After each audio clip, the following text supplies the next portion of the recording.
Bom, eu resolvi gravar esse vídeo para esclarecer uma dúvida que a respeito, né, da exploração do petróleo e gás e, por consequência, da sua viabilidade econômica, ou melhor dizendo, como é que é o retorno econômico por parte de quem explora esse tipo de recurso, tá? Então, eu vou comentar aqui sobre as formas de concessão, tá, das bacias, né, melhor dizendo, dos campos. Vocês estão vendo aqui o mapa aqui atrás.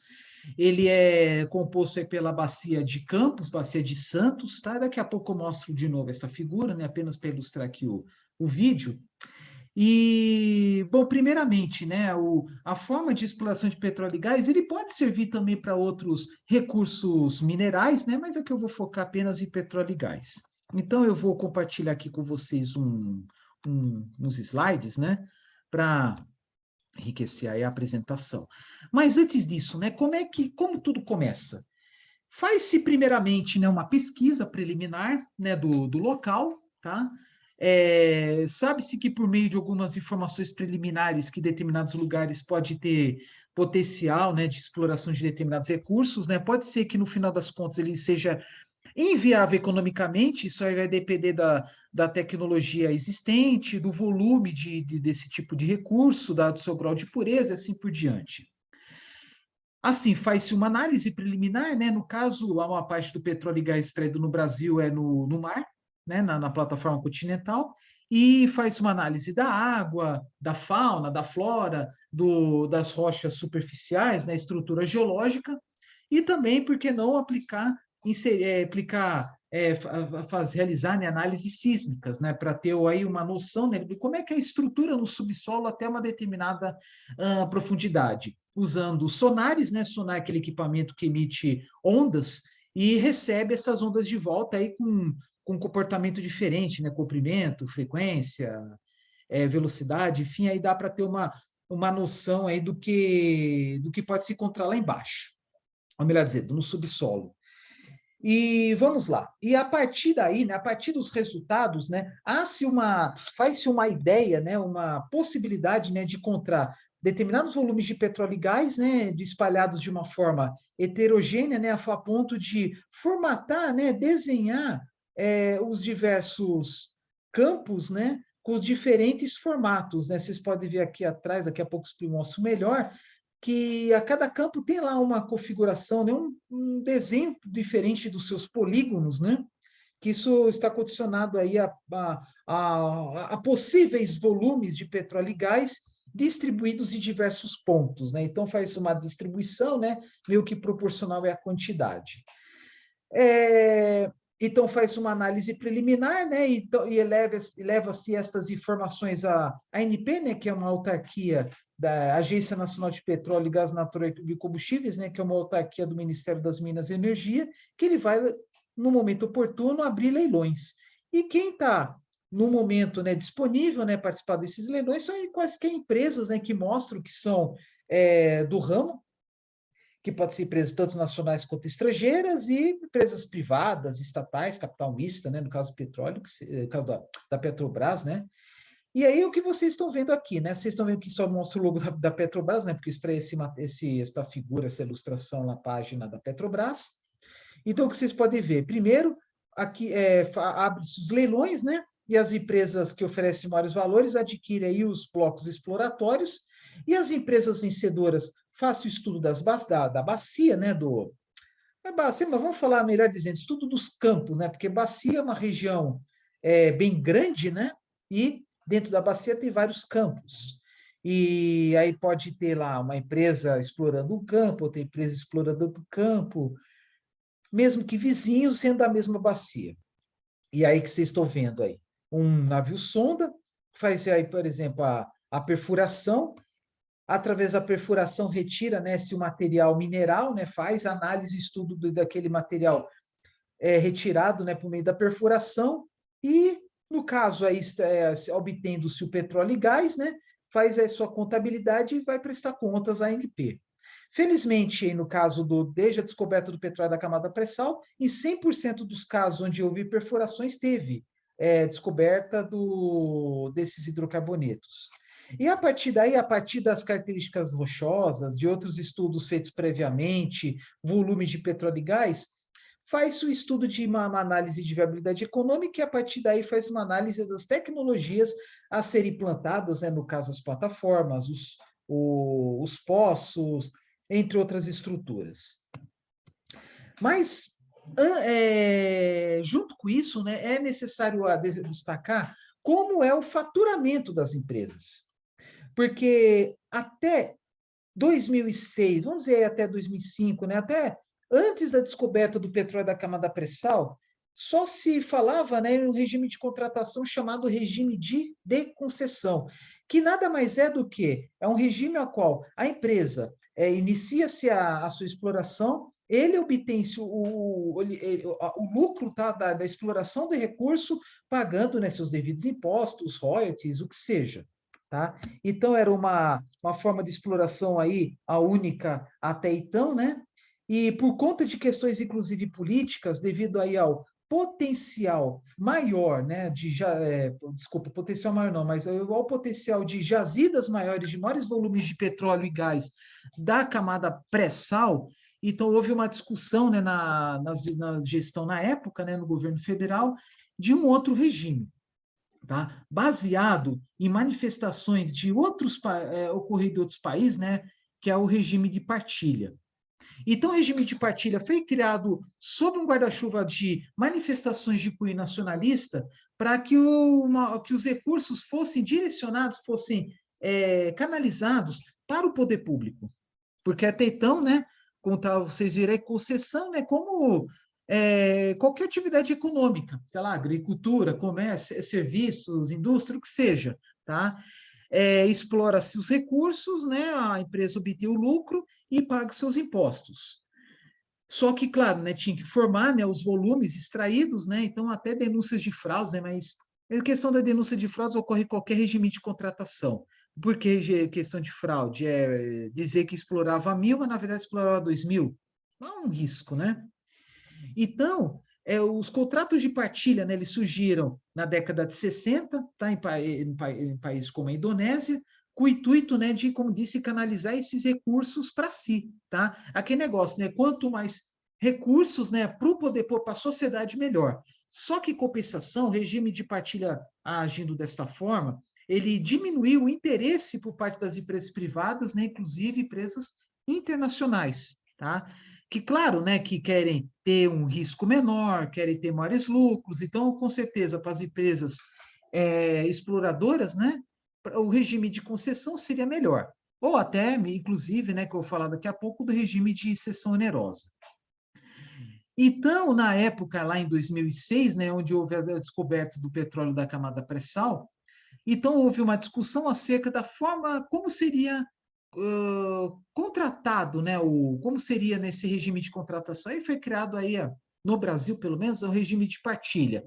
Mas antes disso, né, só para refazer aqui, no caso do regime de concessão, caso descubra petróleo ou gás natural, a empresa ou consórcio de empresas terá o direito de comercializar sua produção pagando suas devidas participações governamentais, royalties e participações especiais. Os royalties, eles são divididos, né?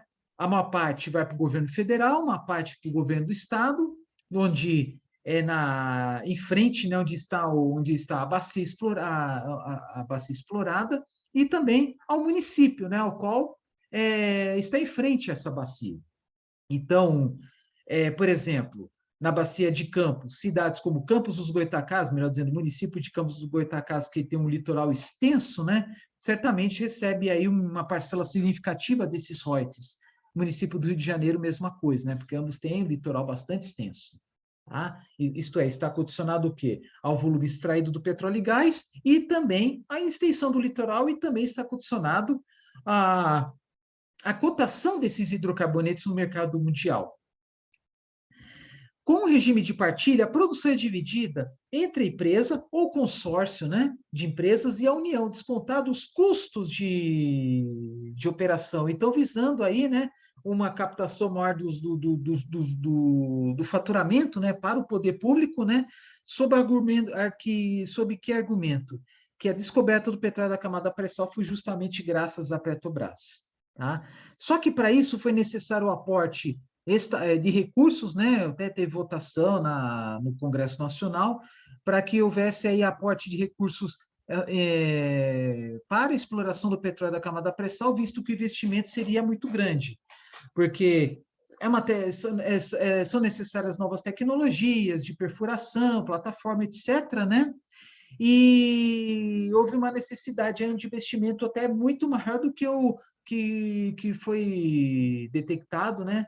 Foi apresentado aí no final da década de 70, começo da década de 80, quando houve o início da exploração da bacia de Campos, tá?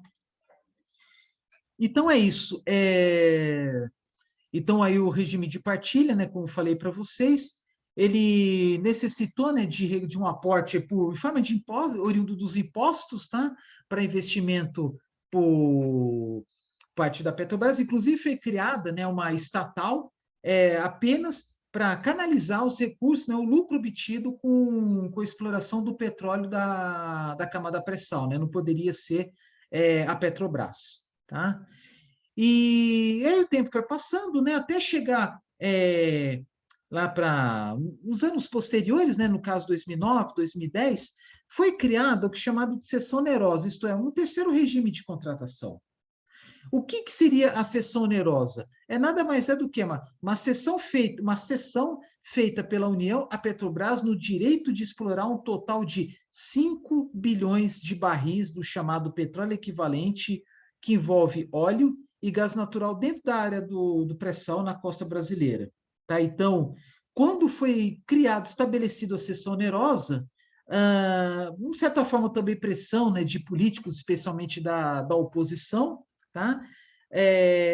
Foi estabelecido, né, que os 5 bilhões de barris de petróleo são da Petrobras, mas como é uma atividade de risco na exploração de petróleo e gás, havia, né, uma possibilidade de ter mais de 5 bilhões de barris, o que realmente aconteceu. Então, foi introduzido esse novo modelo, tá? Foi explorado aí os recursos, até que chegou anos depois, né? Mas para o final desta década, surgiram novos leilões para oferecer, né, os recursos excedentes, né, além dos 5 bilhões de barris das bacias, né, que entrou nesta, digamos, cessão onerosa. Porque na época, né, foi estabelecido 5, né, mas até então, na época, não sabia qual seria esse volume adicional. Esse volume adicional só foi estimado, né, que não dá para ter certeza absoluta do que tem lá embaixo, ele foi só estimado com a consolidação da exploração. Tá? Então é isso que aconteceu. Só que certamente atraiu-se mais investimento, mais empresas, né, para a exploração do petróleo, tá? E eu até falar uma coisa para vocês, né? Então, continuando, né, os recursos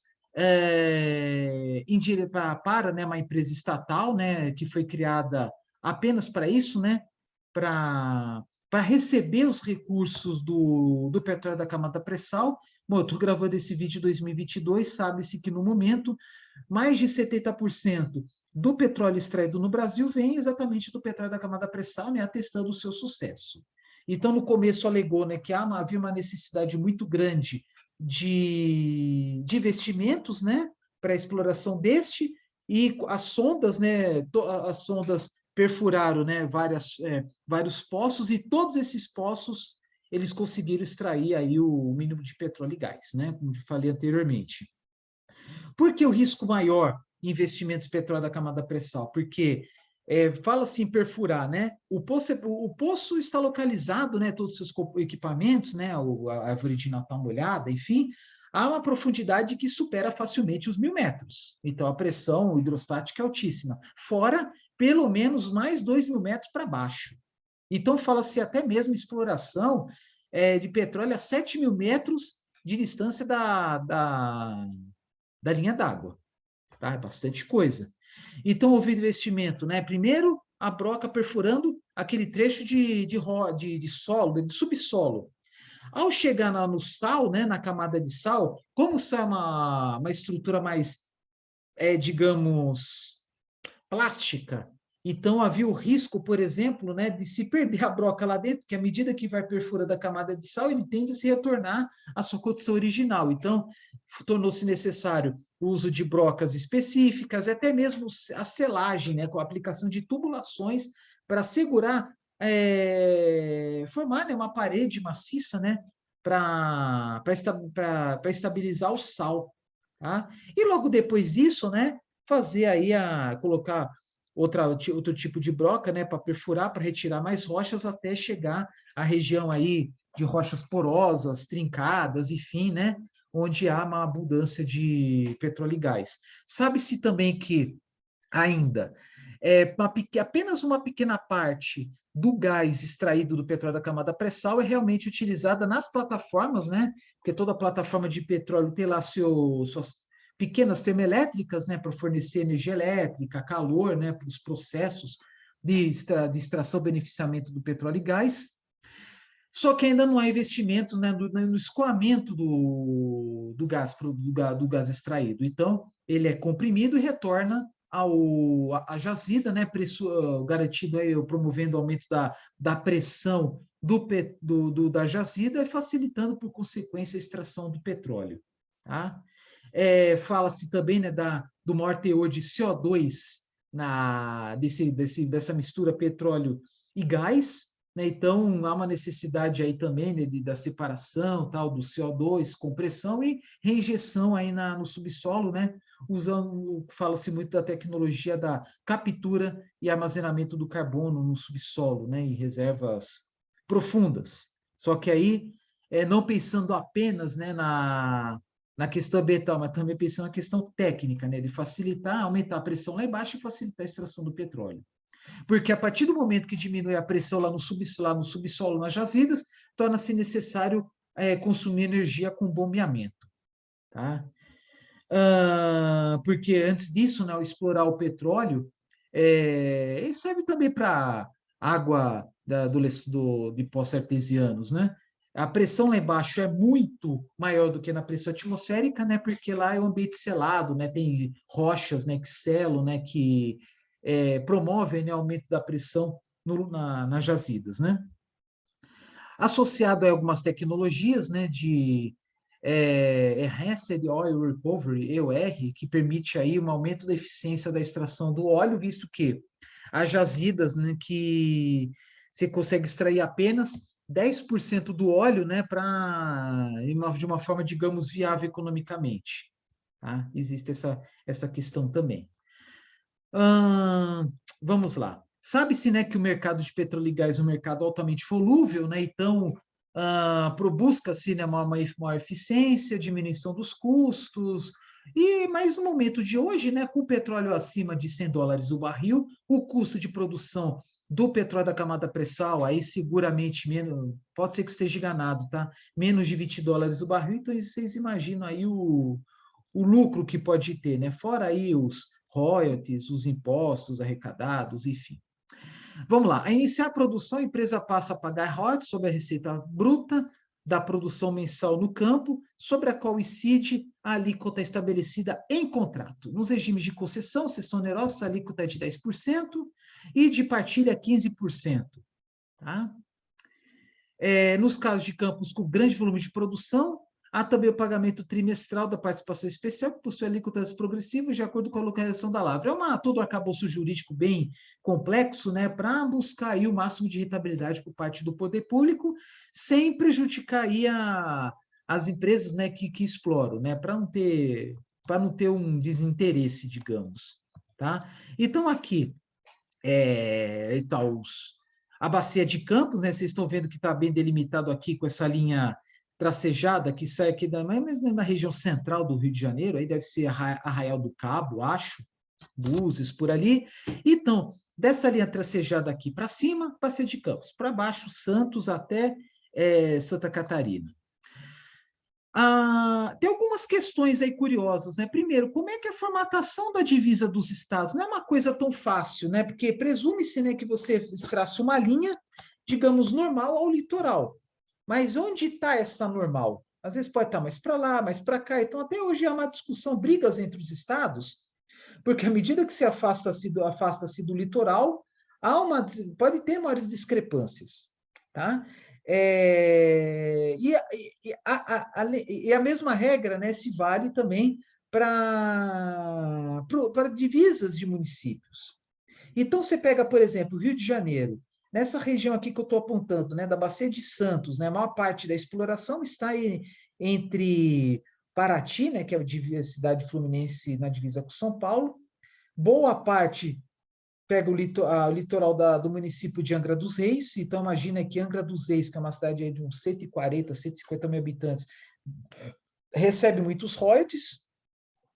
Mesma forma que Rio de Janeiro, né, com mais de 6 milhões de habitantes, Niterói, mais ou menos 450 mil, aí tem Maricá, que é uma cidade menor, que até tem um caso que Maricá é uma das poucas cidades do Brasil onde os royalties bancam totalmente o transporte público, isto é, a população dá de ônibus de graça. Aí tem Saquarema, Rio das Pedras, se não me engano, enfim. E aqui em cima, a partir da Bacia de Campos, né, tem, por exemplo, Campos dos Goytacazes, que pega aí um litoral bastante extenso, então, por consequência, né, recebe royalties da casa de centenas de milhões de reais por ano, pode ser que tenha algum ano que tenha sido menos, ou até o caso extremo poder entrar na casa dos bilhões. Tá? A questão é, está sendo bem utilizado esses recursos dos royalties para, por exemplo, saúde, educação, enfim, há uma discussão também sobre o dinheiro o recurso dos royalties. Será que tem uma lei que determina, sei lá, que 10% vai para a educação, 10% vai para a saúde? Isso aí é uma discussão pertinente lá em Brasília. Como aqui no estado de São Paulo, vocês estão vendo que há campos menores, né, em volume, em quantidade de campos e também em volume de produção, em comparação ao estado do Rio. Por exemplo, aqui o campo de Mexilhão pega aí na altura do município de Ubatuba, Sagitário BTV, Caramba, Ilhabela, Caraguatatuba, Aquilapa, Sapinhoá na altura de Ubatuba. Aí tem, por exemplo, Merluza, está mais aqui na altura de Guarujá, embora tenha, né, um gasoduto que vai direto ao município de Praia Grande, e assim por diante, né? Guaiamá, talvez na altura de Peruíbe, por exemplo, Tubarão, Caravela, altura aqui de Paranaguá, enfim, já estado do Paraná, e assim por diante. Então é isso. Vocês estão vendo que a maior parte desses campos são, né, por meio de regime de concessão, né, antes da introdução da descoberta, né, das jazidas do pré-sal, né? Aí depois teve aqui a partilha de produção, pegando principalmente aqui o campo de Libra, né, que foi o pioneiro, e logo em seguida, né, foi sendo investigado em outros campos. Aqui vocês estão vendo o Búzios, por exemplo, que é o maior de todos, tá? Mas aí já posterior, né, a partir da Seção Onerosa, e aí descobriu-se que esses campos aí tinham muito mais que 5 bilhões de barris de petróleo, então a ANP abriu novos leilões para a participação de outras empresas além da Petrobras, né? Mas todas essas discussões de concessão, cessão onerosa e partilha é um pouco político também, tá? É aquela velha briga também, direita versus esquerda. Aqui eu mostrei, né, os campos como um todo, agora focar apenas do pré-sal, né? Então aqui, partilha, né, de novo, Libra, imagem aqui de trás, né? As seções onerosas que tem Laranja, Florim, Búzios, em torno de área, assim por diante.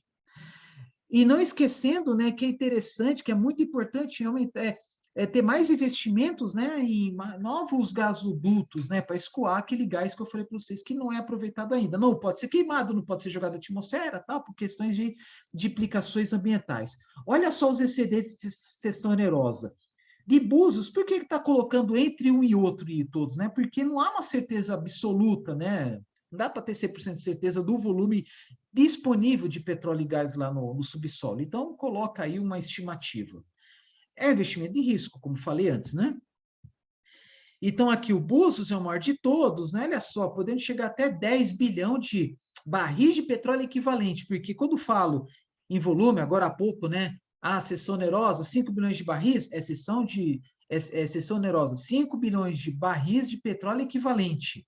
O que é barril de petróleo equivalente? Uma unidade de energia, tá? Onde você pode juntar qualquer fonte de energia, aí no caso aí a equivalência, né, de energia no petróleo e gás, tá? Que mais que eu posso mostrar? Acho que é basicamente isso, tá? É, então, assim, a cada país, né, tem um regime, né, de exploração, né? Da mesma forma que tem países onde há uma predominância do mercado estatal, né, um domínio de empresas estatais, né? Estou falando no plural, no caso da China, por exemplo, ou podemos dizer no singular, né, uma empresa de capital mista como a Petrobras, tá? Então, assim, falar de petróleo e gás, né, é falar muito de economia, inclusive, política, por que não? Né? Visto aí que nós estamos passando por momentos de estabilidade, não que nunca teve, né, mas sempre, mas está agora, no momento que eu estou gravando esse vídeo, está tendo também, né, quando fala em estabilidade, é o quê? Grande variação dos preços do barril do petróleo, com a grande variação da cotação do real frente às moedas estrangeiras, tendo como consequência aí uma grande variação, infelizmente, um aumento substancial dos preços dos combustíveis nos postos, né? E toda a política em cima da Petrobras de, digamos, estabelecer, né, os preços, né, que sai do petróleo e gás que sai das refinarias, né? Também porque não o querosene de aviação, tá? Porque fala-se muito, né, da defasagem do preço do petróleo, do diesel e da gasolina. Como assim defasagem? Ah, o custo de produção está sendo tanto, mas será que está sendo vendido exatamente aquele valor, a menos ou a mais? Claro que quanto maior essa defasagem, quanto maior a diferença entre o custo de produção e o custo de venda, preço de venda, maior vai ser o lucro da Petrobras e verifica-se muito, né, uma grande variação do lucro ou até mesmo do prejuízo da Petrobras. Isso está condicionado aí a variação da cotação do real frente às moedas estrangeiras, ao barril do petróleo e também as políticas de governo, né?